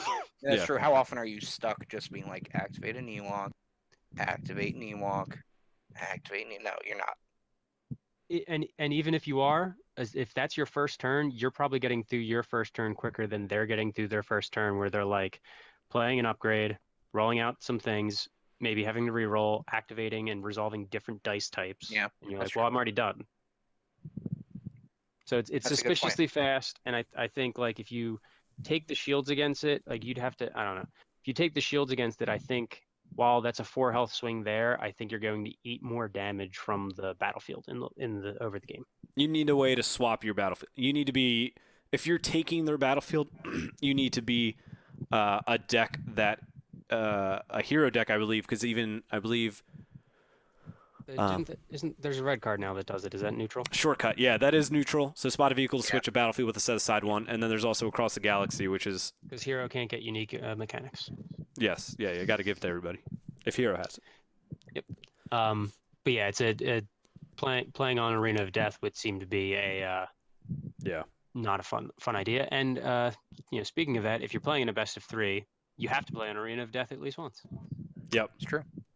So in that case, Hasty will help you for all the mirror matches you're going to face because his deck is so damn good. Yeah, I wonder what an Ewok. I wonder if you start teching in bubble shields and stuff. Who knows? I don't know. That'd be interesting. I think we're a few steps away from having to tech Ewoks into Ewoks. Yes. Yeah, it's certainly close. So Not as many steps as one would have originally thought. yeah. Yep. So Maybe what do we think about? All right, so we're talking about Ewoks. Scott and I both have firsthand. Eldis, I don't know if you've had a firsthand experience of actually playing them. I know you watched the video and got to see I the just built it to troll people. destruction. Troll Tommy specifically, right? No, I mean he legitimately wanted to see it. Tommy played into it with the first attempt was 2 executioners. So I honestly thought it was going to be like, if I get close to beating him, that will be like, see, it actually does work. But I was like, the first game I beat him by the skin of my teeth, and then the next 2 games it was a bloodbath. Executioners, while yes, they get to reroll in, they have too many blanks, they got too many paid sides. It doesn't actually work out. Yeah. But Mr. Bones, now there's a real winner. Mr. Bones, I did slaughter all 7 characters with Mr. Bones. Yes. Perhaps Jack should have mitigated Mr. Bones. I didn't have anything. You're always mitigating like the other things because I would roll into like a special with entourage. And you're like, Yeah. well, I should probably get rid of that. That's an Ewok. Yeah. Then it was like Mr. Bones. Yep. And then like the one time I could have perfectly removed that and another thing. Like if I had honorable sacrifice, that would have been perfect. But then, nope, because I had diplomatic protection down, but then I didn't have anything. I was like, all right, here goes my team. Let's see it happen. Yeah. All right. So other than Ewoks, we've talked about Ewoks. So yeah. Other than Ewoks, let's talk some blue villains. Do you think Vader can pop his head back up, specifically even into Ewoks? I mean, if he fears and deadmans them, the game's over.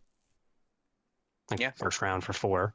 So if a character that's dice or otherwise pretty untouchable, that can deal a ton of damage without having to play too many upgrades. If he also has a way to beat a deck that is good, just like ha, I beat you, then Vader's got to have some stock. Like Vader, I don't think, unless there's a way to around his ability, he doesn't really ever get bad. That's he gets fair. like less good because maybe some of his tools are away, but like he's still got his saber. Yeah. He's still blue, so he's got a lot of good villain cards. He's still villain, so he's got a lot of good villain cards available to him. Yeah. And then he also just might be able to like murder your entire team. Yep. Yeah, and with Truce being back, if you do want to keep it with Vader, Greedo, or I guess some other option at this point. I don't know if he has another yellow option that's the same point cost as Greedo that's as good. I don't think so. Yeah, I don't think there's any other so. 7 Not in this set, but Truce is nice. He's losing like friends in high places really hurt the deck because you couldn't just Vader's fist, round 1. Yeah, well, especially like before, you could just feed first action, Vader Saber, and then Friends and High into a fist, and it's like, well, that was a fun game. Yeah, I mean that was a period of time that was pretty dumb. Now he's significantly more fair. Yeah. I mean, he's not making up 50% of the field and like 40% of top cuts if we had events right now. I mean, I actually think he's best in red right now. Red just got so many great things. Yeah, Red's just feeling pretty good, and especially against him. Red villain has the best mitigation in the game. Yeah. I get sad that I can't play counterintelligence in that deck though. Yeah, it's annoying because Vader's not a leader. But you can, there's people that are even doing Vader with Admiral and relying on command now. Yeah, I mean that's certainly an archetype, but that seems very all in on like a combo play that. If you can make it work, Vader's the character to do it with. Him or Palp, right? Admiral with Palp seems pretty legit Admiral and more Palp, feasible. Yeah, I mean you could run counterintelligence in that deck too. Yeah, yes, Admiral Palp seems like it's pretty decent. I tried Iden Beckett with Admiral, but I think I was just like I need to rework my resource curve because it's obviously very important with just the way that deck works. Yeah. And you need to dial that deck because like obviously like part of the resource generation is Beckett's special. You need to dial that deck in to exactly what its resource curve is. It's actually pretty hard to do just in deck building. You need to like then test it a bunch, whereas like a lot of times with like deck building, if you pay attention enough, you can dial your resources in relatively correctly just by looking at like, all right, this is what I can generate or is feasible for me to generate. This is my cost. But with like Beckett, it's like you have to think like, am I going to be able to take a resource and then gain one? Yeah. How can I force that? And it's a sequencing thing. Yeah, that's a fairly decent option. They're both leaders, so it's like whichever one's not getting shot at, you can throw Admiral on. Because they're both very solid characters. Yeah. Yeah, it's definitely Admiral, I want to be resetting a character.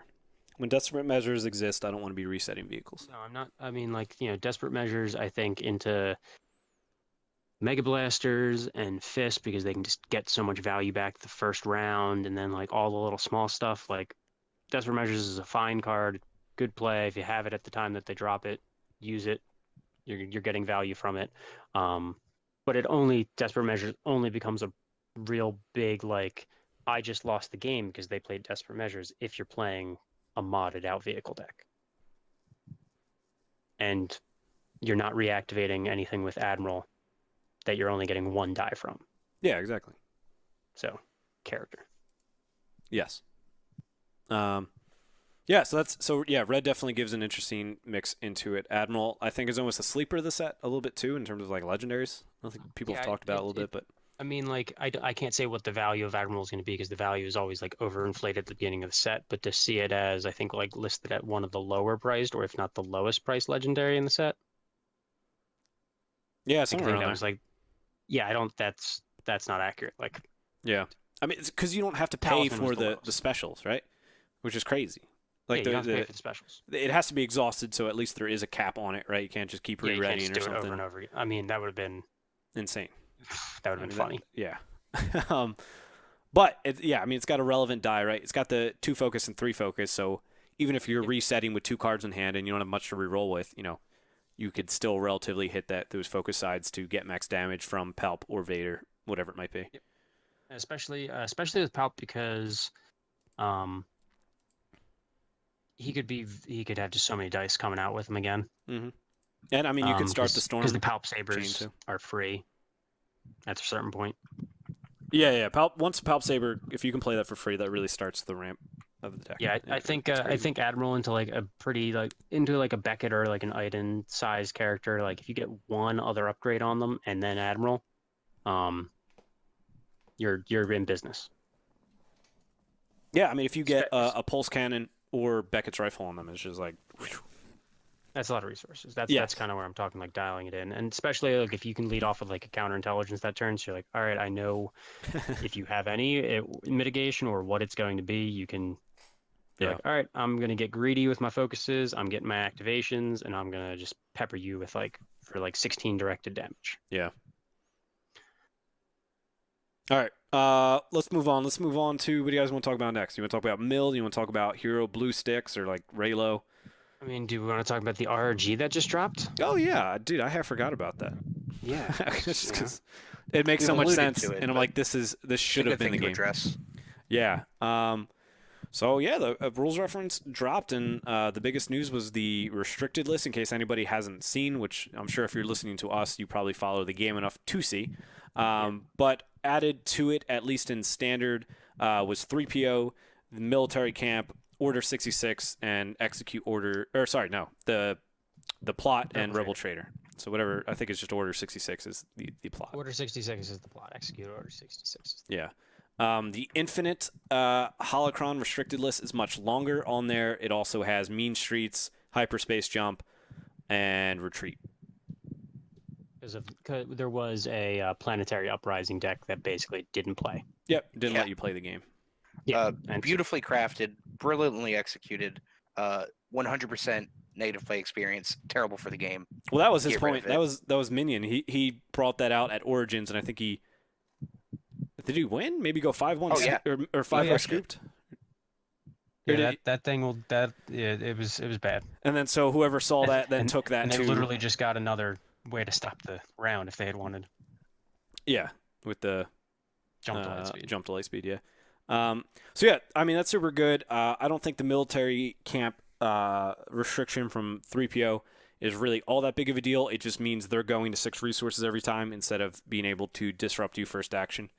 Take 2. There's a very, very large amount of decks that cannot play out of being disrupted.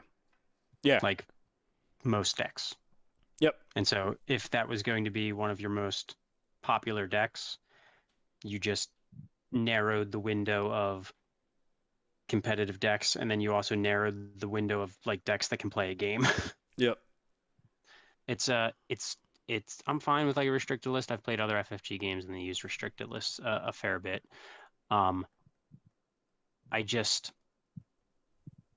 It's 2 sets in a row where it's fairly surface level interactions that are needing to be corrected. So we had Lat and Kess, and that's a little bit more like of a complex interaction, but it's like 2 cards that, what are you playing the Lat with? If not Kess, you've only got so many troopers to play it with. Yeah. And then this is like you built 2 characters that you're basically screaming at people play together because their abilities work together. They both have activation abilities, and you have a battlefield that was released in the same trilogies block that would allow you to activate them together. That's something like that was the first battlefield everybody went with for the droids. Yeah, you looked at it released, you're like, oh, this is perfect. Yeah. And then at some point you would just hope, like at some point in time, someone just like naturally rolled out a disrupt and was like, wait a second, that seems really good. Yep. Wait, I could just turn to that. So it's like it's a little surface level for me to be a thing that needs correcting. Yep. Like it's one thing when like, all right, hey, you break like long con like 5 sets later, whatever. That happens. Even like the Rebel Trader Order 66, that's, or at least it's like, several sets apart type thing. Yeah, you're bringing stuff back from the grave for like, oh, you forgot about me, I'm alive. But yeah, stuff that's like same set, same block, and like really on the nose. I'm like, it's worrisome. Yeah, because Rebel Trader was Legacies, but you still think like with, I don't know. It's surprising that it was missed, but I understand again that they're all volunteers mainly. But I just look at with a card like Execute Order 66 and Order 66 the plot. I'm just kind of looking at it like, what do you want this to do? Like, why did you make it? What was the purpose? Like, what type of game do you want played where someone chooses to bring that? Yeah, I don't overall really understand the design space behind that? Like, does that something like that need to be in the game? I'm gonna go with no, but I think that's just my personal preference. But yeah, I mean, it's good that they went back and they hit it before anything happened, right? It came out on. Did it come out on Monday? Yeah. So I mean, it hit like right essentially day 2, right? I mean, day 1 was Friday when it dropped, so day 2, and we're still essentially 4 weeks out from the 3 weeks from GenCon. So plenty of time for people who are prepping to play with these, right? It would have been worse if it was like exactly 11 days out and this came out, and now everybody's scrambling to play test new things because it would. I mean, like obviously the droids, it's like all right, well you don't really need to play test anything different. You're basically running the same deck still. yeah. But the it Order would have made 66 is FFG big, look yeah. bad. Oh, that too. But yeah. I mean, I think because now nobody's going to test Order 66, whereas before it'd be like, all right, what is the best Order 66 deck? Nobody would have been testing 2 wide decks because Yeah. That's everybody like with that it was definitely the type of thing where it's like, oh, it's 2 wide deck. Yeah, I'm not even bothering with it. Yep. Yeah. I mean, so that's the updated, the restricted list. It'd be interesting to see this going forward. It's interesting. I think there's like a few things in the past that could have just been restricted and we could have moved on with our lives rather than erratating them into oblivion. Yeah, I'm interested to see if they actually consider un-erratating cards and because put them of the on that. introduction Yeah. of this concept. But then it's probably they'd probably just walk into the same mistake again, and we'd be like, guys, we've been over this. Yeah, like they You undo can't make the a errata. trooper with 2 focus sides. Yep. Or conversely, like because I mean technically with this restricted list, right now we've just got 2 villain cards and a hero card and a pop. Like you can't play Mean Streets and Order 66 together. Yeah. Or Military Camp, not Mean Streets. Well, I guess in Infinite you can't play them. But like, so now what happens when you have to add another 4 cards to this? Yep. Yeah. I wish they would break it down even further, though. That's how Like they've done it in other games. It wouldn't surprise me, though, if this was rushed out to get it out and ultimately it didn't matter, right? It stinks that you can't play Military Camp with Rebel Trader or something like that. But maybe as we get into the future and Jeremy has more time to like actually get a full restricted list with all the different breakdowns through whatever process it has to be, because we've seen that process can take some time and come out and release things late. So maybe it was rushed, and ideally they break it down further. I think that would be the ideal situation. If they want to expand it, they have to break it down further. Otherwise, they're going to be. It's going to become a mess. Yeah. It's gonna be a lot of people are going to be looking at it and like, why can't I play these things together? Like it's just going to make people very, very critical of FFG if it's awesome, if it's then like, all right, you messed up and now I can't play like benign things with each other. Yeah, and I think for now they're probably just thinking, okay, we can leave this here until we worry about the next set coming out, and then we can go into detail. Yeah, everything is pretty much fixed. Yeah. So, well, I mean, unless something else pops up, but it does something like this is like for negative play experiences and needed to be hit right away. So but it's not uncommon for like, I mean, you'd expect that this stuff would be more likely to crop up through the middle of a set as opposed to like day -5. Yeah, as soon as it was spoiled. Yeah. But all right, yeah, so that's the rules reference. They clarified some stuff about like what happens if nobody has any dice on their characters. How do you decide battlefield? Yeah. Flip a coin. Oh, that's funny. I didn't even think about that, but I guess you would have to have that consideration. I mean, it might happen. It's probably not going to happen, but it might happen. Yeah. Like, I think they clarified if Daka dies, they're set aside. 6 Hoth Troopers against 6 Hoth Troopers? Yes. Yeah. But I guess you could have witches too. They don't need. Oh yeah, they don't need anybody. They're just awful. So, 6 wishes versus 6 Hoth Troopers. Who wins? Sounds like Shane's meta. Absolutely. Yeah. All right. So that's a rules reference. Again, not anything too crazy in there. Aftermath got clarified, but that was updated on the new card anyways. So it's exhausted to gain a resource that was just added in. So you can play the old card, but the wording on it has changed. At odds was clarified. It is placed on the bottom of its owner's deck. That's probably due to Thrawn. Yeah, that wouldn't matter.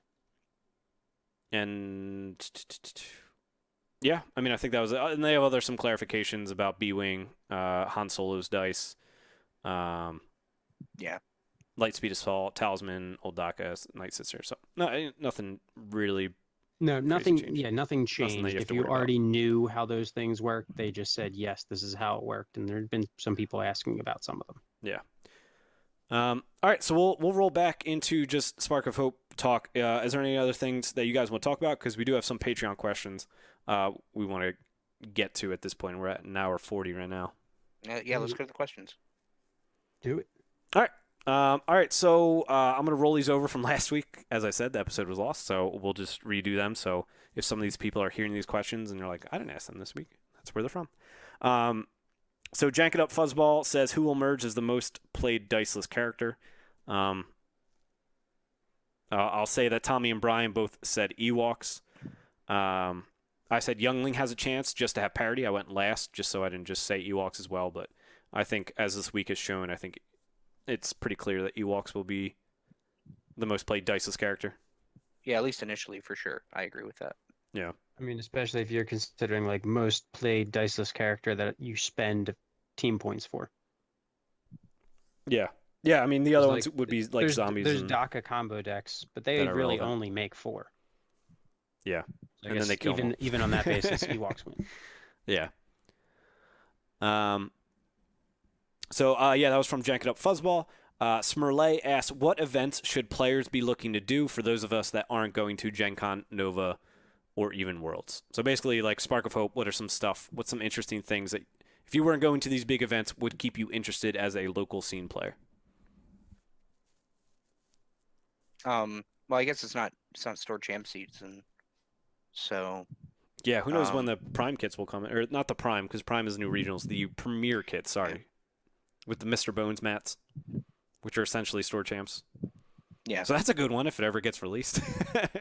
Yeah. I think it would be fun to explore more limited options. A draft, and at least at first blush, seems to be a bit of a slog. But there might be some interesting ways to make it more enjoyable.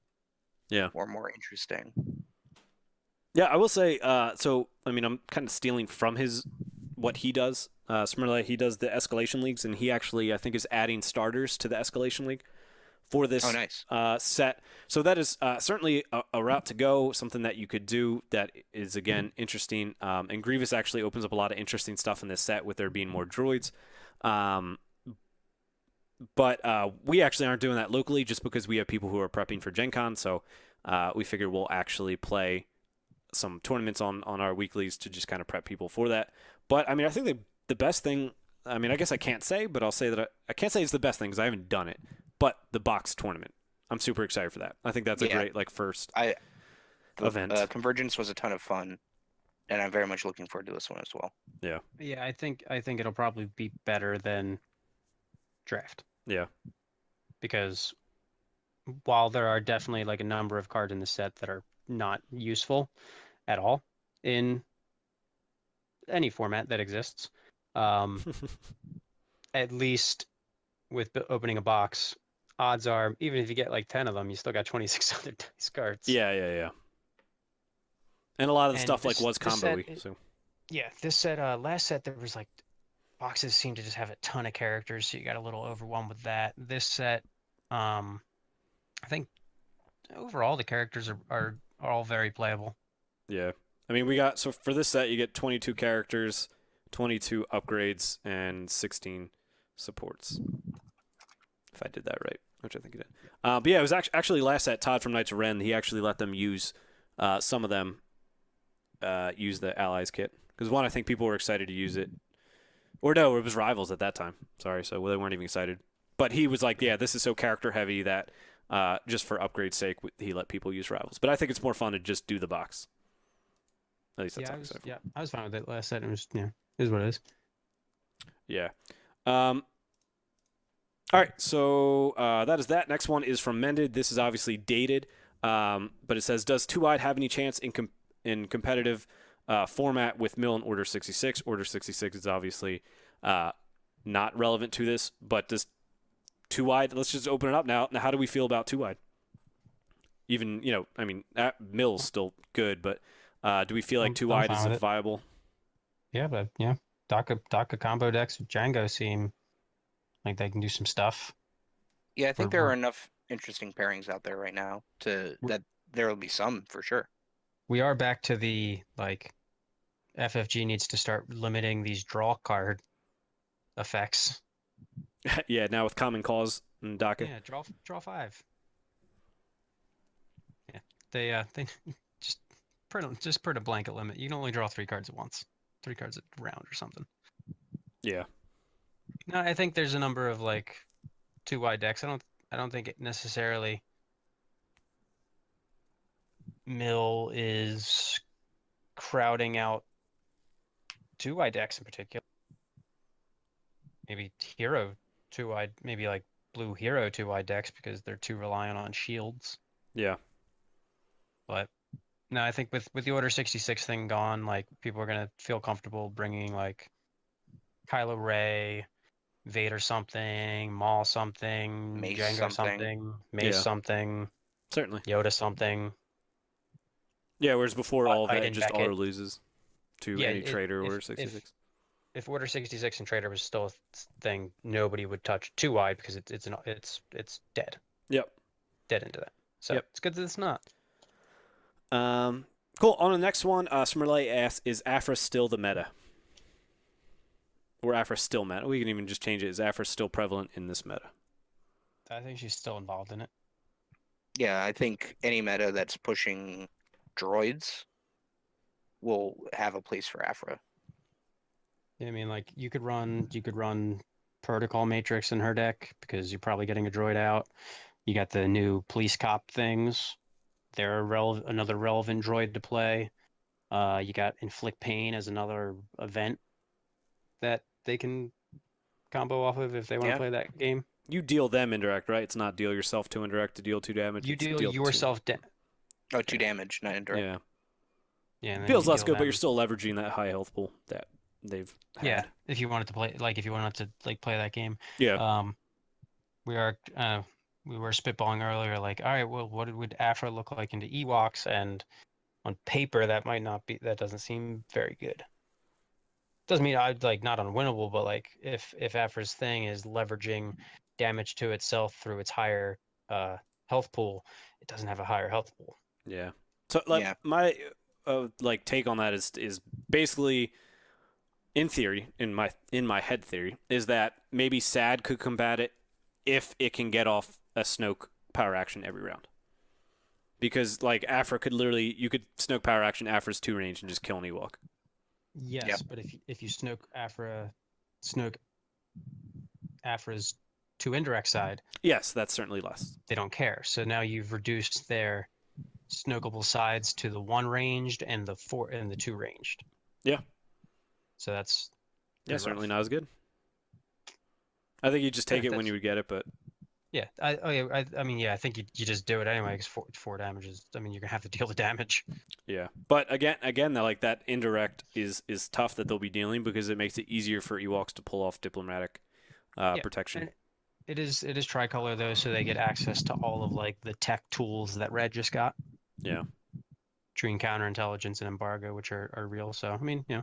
Aphra didn't get anything super amazing in this set, but Aphra still fundamentally should do what Aphra does. Yeah, I think she going back to last meta Origins, it was between her and Mill. And so now I think she's still in the conversation of what you could bring to Gen Con, but it's not certainly just her and something else. Now there's a few things that can be talked about. No. All right, next question is also from Smirley. Django, is he a sell, buy, or hold? How much is Django going for? Yeah, let's see. Let's check eBay because they're usually the more realistic ones. All these stores are still whack. Yeah, you don't know if the stores are actually moving them. eBay, you can always look recently sold. Yeah. Where the heck's recently sold at? What the heck? Accepted offers. We got $25, and that's it. So far, it looks like. Then there's the old Django's, and then the alt art that they made a while ago for the old one. I'd go sell then. Yeah, let's say $25 is what he's at. I'd sell. I'd sell as well, and I said that last week as well. Eldis, what are you doing with him? I mean, I'm a playset collector anyway, so I'm gonna have two. But in terms of this question, I'd sell. If I felt like I could reliably sell him for 25, I'd probably sell. I mean, but he's not buy. No, he's not buy. I think I might hold though. I don't know if you're going to get enough value selling him, and that his value will fluctuate enough where if you did sell him and then like you buy him back and like you're like, oh man, I made a great profit off that. Yeah, I mean, I think he's at his peak right now. I'd be surprised if he goes up. It's just I think his die is starting to show a little weakness in people's minds. I think people are looking at like 2/1 damage sides are really getting annoying. Yeah. Yeah. And if the only spot that he holds down is the Django Daka combo deck, then I think his value goes down. Yep. And that's where I think he really is. And that could even be like a type of deck that we're talking about, RRGs later in the thing where they're like, yeah, we're gonna cap common cause because we don't want you drawing 10 cards. Max draw 3 or something like that. Yeah. So it's like, I don't think it's not like a problem deck necessarily, but it is the type of thing where it's like it is pressing on that like, hey, I'm going to be drawing my entire deck trying to pull off a combo. And we're like, we don't really want you to do that, but we keep on printing cards that let you do that. Mixed signal. Flockton asked, thoughts on FFG doing a PvE format? Go away, Flockton. So like fighting the Death Star or other things alike were his exact things. I don't know. They did this in the Star Wars LCG, and it was amusing the first time you played it, and then the second time you played it, it was pretty boring. And then the second that they released another set after that, it became like completely irrelevant because of how easy it was to do. Yep, I'm gonna agree with that and say that I don't think I would like to see a multiplayer format. A 2v2, that seems interesting, but let PvE card design open up to make multiplayer possible and feasible with the way they word cards. Yeah, each opponent's pool, things like that they've been specifying in. All right, and then so lastly, this one from Bat Manderson. ABG said on their episode that Ewok deck beats Mill. Knowing that, will we see Ewoks at GenCon? I think we'll see Ewoks at GenCon regardless of how good the Mill matchup fleshes out. I think they're good enough that people will play them, and that the attendance will probably be such that people will be playing them anyway. I don't have extensive practice of that matchup, but from Scott and I's testing in the just 3 or 4 games or whatever we played, it was certainly close enough to where that even if the Ewoks aren't even if you don't think they're favored, they're still close enough and can pull the game out. To where if they get a target acquired, desperate measures play type thing, or not desperate measures, strength in numbers, they can certainly win against Mill. It's a very winnable matchup, even if you want to say that it's not favored. We were also thinking of we were thinking of cards later that are more advantageous in that matchup. So there's also teching that you could do to make that better if you really were looking all right, this is a matchup that I don't want to lose. Yeah, we did. We literally just took my Origins list, so we didn't add any new cards yet. And Scott went 2-1, but one of those games I was an idiot. So, but again, so that's only 3 games, so that's not an overall arcing thing. I'm sure ABG and Drew and I know them, all those guys put in crazy amount of work, and they probably already have 20 games of this matchup played. So, it legitimately, because you basically can't mill the deck out in 3 turns, so it's going to go 4 rounds. Because they don't play any cards. They play Strength in Numbers, Target Acquired, and Ewok Glider. And those are probably the 6 cards that they will play. And Rig Detonation. Yeah, and Rig Det if they can get it for 3 or 4. Yeah, so it's just the type of thing they don't play because they don't play any upgrades on the thing. You don't get any, benefit from your battlefield. You still have to take your battlefield because you don't want to be. Actually, no, you don't have to take your battlefield in that one.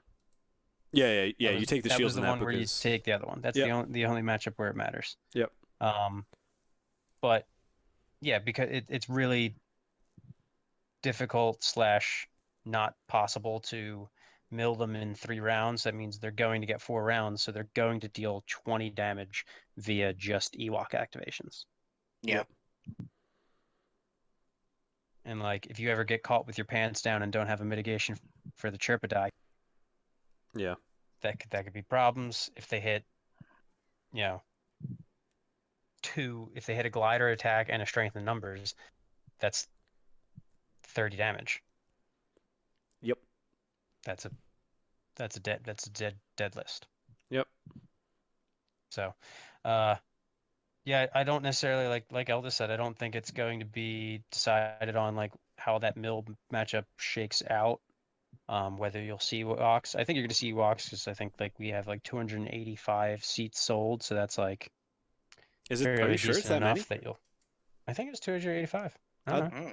I think that's like someone was talking about it earlier today. And I think I saw that in passing. So don't I think 285 was last year. I think it's at like 150 now. All right, maybe that was what they were talking about. Yeah. But yeah, the 10s would be enough that it would like you're gonna see. Yeah. You're gonna see anything that's gained any traction whatsoever. Yeah. Yeah, Ewoks are certainly viable in just about every matchup. Yeah, I mean the fact that it seems that they eat 2 wide lists for breakfast. Definitely eat unrefined 2 wide lists. Yeah, 100%, and it can be very big in the Swiss rounds. Yeah, and they do it via not having to do dice. They don't have to, there's very little luck because if it's a not refined 2 wide list, there's not even the luck of like I need to draw the right cards. You probably actually really don't because that unrefined list is going to take too long to kill you. Yep. So you will get a chance to see if the unrefined list is going to take 4 rounds to put you away, maybe even more. You can make it so you see the cards that you need to see. Yep. All right. This is a long episode. We are like just under 2 hours right now. So do you guys have any parting thoughts? We'll wrap up here. All right, cool. We've spent a lot of time talking. Yeah, we talked enough. I hope this long car ride has been enjoyable listening to this podcast. There's probably 2 car rides, probably on the way home from work too. Yeah, I hope you were able to maybe even get 3 through the workday thinking about, oh man, what is the second half of this podcast going to be like? Yeah. Because the first half was just so good. Although at this point they're now through.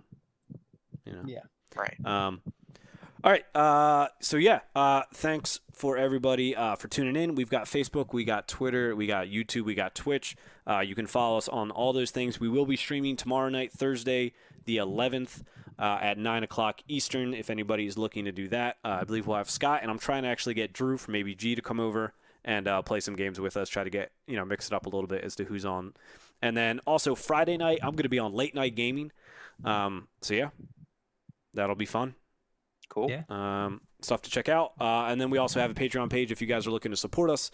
And yeah, we've just been able to get this streaming equipment and do things like that. And I'm excited to do coverage for different events that we'll be able to go to and things like that. And we'll actually be doing the commentary for GenCon Top Cut. So fun stuff. And hopefully you'll be talking about me and Scott playing in the finals, baby. That's what I'm hoping for. That's what I'm hoping. Ewok mirror. Yeah, Ewok mirror. Yeah. In the final. That'd be funny. That would actually be the worst thing. I don't think that would stream very well. I think Drew was talking about, he's like, dude, I swear if I bring Ewoks to Gen Con round 1, I'm going to be on stream. I'm play against Vader, and I'm just going to have a nightmare start, and he's going to fear and deadman me, and I'm just going to lose, and I'll look like an idiot on stream. That very well could happen. Yeah. To anybody playing Ewoks, like especially if you're playing the version that doesn't start out with any resources. Yes, because then they can't stop. They could just roll a 4, and you're like, well, Honorable sacrifice.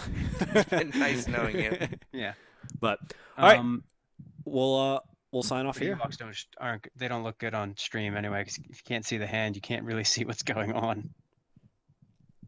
You cannot. Eldis, you want to give us some parting thoughts? Jack has a new soundboard, so that explains why you've heard 30,000 different sound effects this episode.